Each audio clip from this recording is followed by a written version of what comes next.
US YouTuber YourFellowArab kidnapped in Haiti and held for $600,000 ransom. Really, man? Really? See, as you can see, the more you fuck around, the more you're going to find out. And also, if you stay down here and you never fuck around, you'll never find out. What do you do for fun? I mean, this sounds kind of macabre, but I like to go to visit a country after a terrorist attack. Okay. After a terrorist attack, you know, the horse has already left the barn. It's cheap. I was in Istanbul after they had that bombing at the airport. So I went there. Jesus Christ. And there was a bus, was supposed to be 50 people. How many people do you think were on the bus? Two. One. You. So I got the whole tour. And they're like, why are you The here? whole bus. And I stayed at a $300 a night hotel for $30. Oh my god. I was in Morocco after they chopped off two girls' heads off. and I was on this trail, on the same trail that they were on. So wait, when you read the news of a terrorist attack, you're like, time to hit orbits. You get really good deals, and the security is fantastic. I've gotten flights to Peru, round trip for $280. And what happened right before that? Oh, there was probably an earthquake or something. So 9/12/2001, you're on a flight to New York. You're like, let's do this. Yeah. Alright, hello guys, welcome back to another video. So I wanted to come on here today because I recently heard of some news that I really wanted to talk about, not gonna lie. Now you guys might have heard about the situation over on Twitter. That is if you do have Twitter, but if you don't have Twitter and you have no idea what is going on, let's just say that it's not looking too good for YourFellowArab. He's a content creator here on YouTube. You might know who he is, you might not. I remember this guy from the Keemstar show. That's really all I know about him. I didn't really know what type of content he made until this all unfolded, but when I went to go check out his main channel here on YouTube, I saw the sort of content that he was making, and it already made sense to me. Because if you guys are not aware, you guys probably saw the title. This guy essentially got kidnapped because he went to Haiti, and now he's being held on ransom for $600,000. Like, absolutely insane. Now, I heard about this news from Dexerto when it first came out, and they made a tweet and they said, streamer YourFellowArab has allegedly been kidnapped in Haiti by a local gang demanding $600,000 in ransom. Now, it really doesn't look like this just happened. It seems like it happened like 2 weeks ago or whatever. And I'm not really sure who this guy is, but maybe you guys know who he is. It looks like one of his friends, or this could be like an associate, came out and said, try keeping it private for 2 weeks, but it's getting out everywhere now. Yes, Arab has been kidnapped in Haiti, and we're working on getting him out. Love y'all, he'll be out soon. So, yeah, that's kind of crazy. And when you think about it realistically, it's like, man, why the fuck would you go to Haiti for any reason? For content, to visit somebody, to be a part of the gang? I don't know, dude. Like, that shit, just hearing about it is so fucking bizarre to me. Like, why would you go there? I mean, why am I even asking this question? I just said it myself. For content. This guy, literally, his whole channel, and I'm gonna scrutinize his content right now. Like, his whole channel is like that one guy, Tyler Oliveira, I think his name is, where they just go around exploring like the most dangerous places, or like say like the most racist places on earth. Like, bro, I mean, you're gonna see one of these videos someday, random fucking YouTuber who's clout hungry to go and become one and go to very fucking dangerous places. Because if you guys don't know anything about Haiti, before you do this, I'm not sure if he did this or not. I'm guessing he did, but like, realize how dangerous these places really are and how the governments in these countries are. Like, these are fucking third world countries you're going into, and even their own fucking government can't control their fucking citizens, and that's why there's gangs all over the fucking place. And then you hear about stories like this where people get kidnapped because you're a fucking foreigner. And to make it even worse, like, you're an American. Being an American in any fucking country that is third world and has civil unrest like this, and their government literally, quite frankly, has collapsed, maybe you shouldn't fucking go to that place. Like, this isn't fucking rocket science. Like, bro, when I heard about this, I'm like, this dude is so fucking stupid. And then I literally just went to the travel advisory website, the government website page for the United States, and literally, Haiti, level 4, do not travel, since July 27th, 2023. And it makes total sense too, and they detail it right here on why you should not go. Do not travel to Haiti due to kidnapping, literally the first one, kidnapping, crime, civil unrest, and poor healthcare infrastructure. Like, realistically, when you think about it, I think the only place that's safe in Haiti would literally be the US Embassy, but you can't just live there. Kidnapping is widespread, and victims regularly include US citizens, reasons. Kidnappers may use sophisticated planning or take advantage of unplanned opportunities. You know what's crazy about this? Is that's literally what happened here in this situation. They took advantage of them because apparently what Arab was trying to do was he was trying to interview with like one of the most dangerous fucking people in Haiti. I was sent this by a fellow content creator, and it details essentially what Arab was trying to do. One of the most dangerous men in Haiti, Barbecue. Funny name, not gonna lie.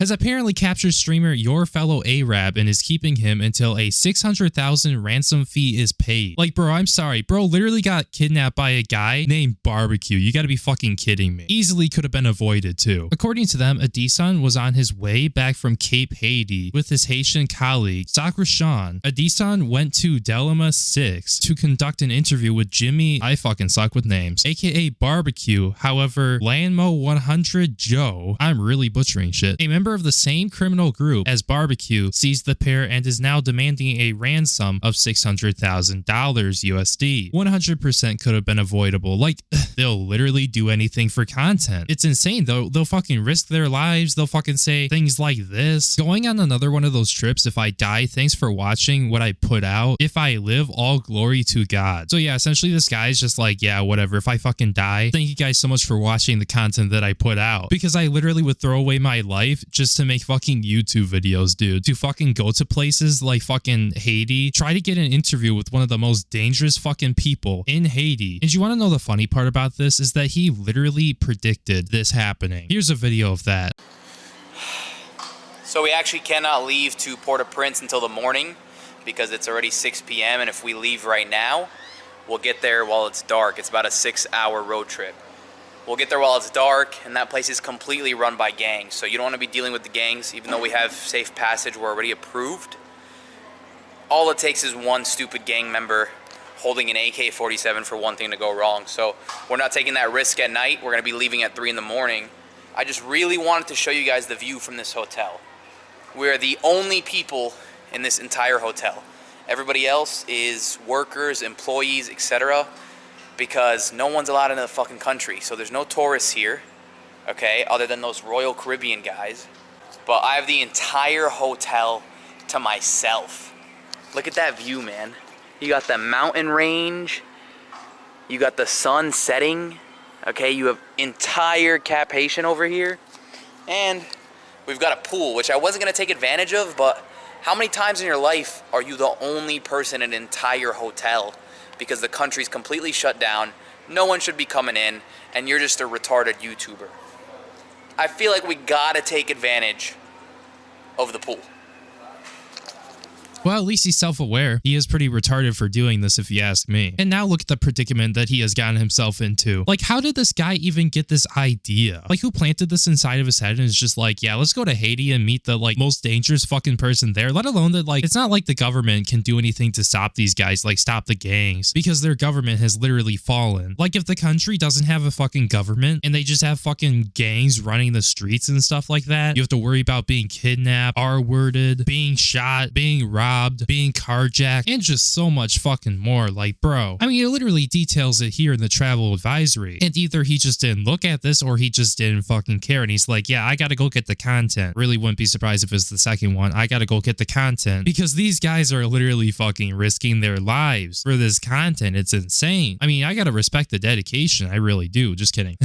Just fucking kidding. Don't do this shit. Like, why? And also another question is, how do you even get into this country if it has a level 4 do not travel advisory? Like, did you go to another country that just doesn't give a shit and they have flights to Haiti or what? Like, how the hell did you get in here? Kidnapping cases often involve ransom negotiations, and US citizen victims have been physically harmed during kidnappings. Yeah, it sounds very fun. Victims' families have paid thousands and thousands of dollars to rescue their family members. So yeah, literally, like, if you looked at this, I'm not sure if he did or not. I don't know. I don't even know if I can say I guess he did or what, because I just don't know. know. But like, bro, it's detailed right here. They've had this fucking travel advisory since last year, July of last year. Like, this is not new stuff. And the fact that this guy went there thinking that he could get out without getting kidnapped is fucking insane. And now he has $600,000 of ransom on him. And who knows what condition he's in. Violent crime often involving the use of firearms such as armed robberies, carjackings, and kidnappings for ransom that include US citizens are common. Yeah, knowing that, maybe you shouldn't go into the country and try to make content out of it. Literally, like, and let alone, he went to go meet the most dangerous fucking guy in this place. Like, you gotta be kidding me. And as far as I'm aware, like, the most dangerous guy wasn't even the guy who kidnapped him. Fucking insane. Mob killings against presumed criminals have been on the rise since late April. Travelers are sometimes followed and violently attacked and robbed shortly after leaving the Port-au-Prince International Airport. Not sure if I butchered that or not, but let me know. Robbers and carjackers also attack private vehicles stuck in heavy traffic congestion and often target lone drivers, particularly women. As a result, the U.S. Embassy requires its personnel to use official transportation to and from the airport. Yeah, I wonder if they had this in this case. Maybe they did, maybe they didn't. Who knows? Protest demonstrations, tire burning, and roadblocks are frequent, unpredictable, and can turn violent. The U.S. government is extremely limited in its ability to provide emergency services to U.S. citizens in Haiti. Blah, blah, blah. They're telling you about how, like, they don't have extensive, like, assistance there, like medical assistance and stuff like that. So maybe you shouldn't fucking go there, because if you get hurt and they can't do anything about it, like, you're fucking dead. Now, just looking at this part right here, if you decide to travel to Haiti, like, bro, it's just insane. Like, it's insane all the things you have to watch out for here, because it's so fucking dangerous. Like, you would have to be a clown to go to this country for literally no reason, or to go there for content. Like, I would never in a million years think of going to this country unless, like, things got better. But things definitely, I don't think things are gonna get better anytime soon. Now, when it comes down to the situation, as much as I'm calling this guy a fucking retard and he's stupid for doing this, I really do hope that he's able to get out of there, and he's able to get out of there safe and relatively unharmed, because they probably already did shit to him, who even knows. But yeah, also, while covering this topic, it's like, it just makes me think about the situation that we have here in the United States compared to like a country like Haiti. Like, we are so fortunate here in the United States and in other first world countries to not have things like this happening in our country. Now, sure, we might have crime, we might have mass shootings, we might have murders and stuff like that, but compared to Haiti, we ain't got shit. Like, bro, they don't even have a fucking government over there anymore. Like, it's insane. It's just another example of why you shouldn't take the things that you have here or wherever you are for granted, because shit could always be worse, like this right here. Like, I could only imagine having to live in this country and being born and raised in this country. I could only imagine what that's like. Or like any of these other like third world countries, because in some places like this, like, shit is really hitting the fan. But anyways, with that being said, thank you guys so much for watching the video. I am going to be wrapping it up right here. If you guys happen to enjoy the video, make sure you like, comment, and subscribe so the video gets promoted more in the algorithm so more people will see it. I'm really sorry about the lack of uploads. I'm trying to adapt to my new sleep schedule, and I haven't really been too successful with it yet. I'm hoping today will be a better day. I'm trying to do 2 or 3 videos today, so wish me luck. And yeah, thank you guys so much for being a member to the channel. Your support really means the world to me, and I really do appreciate it. My name is Breone, staying far, far away from Haiti, and I will see you in my next video. Peace.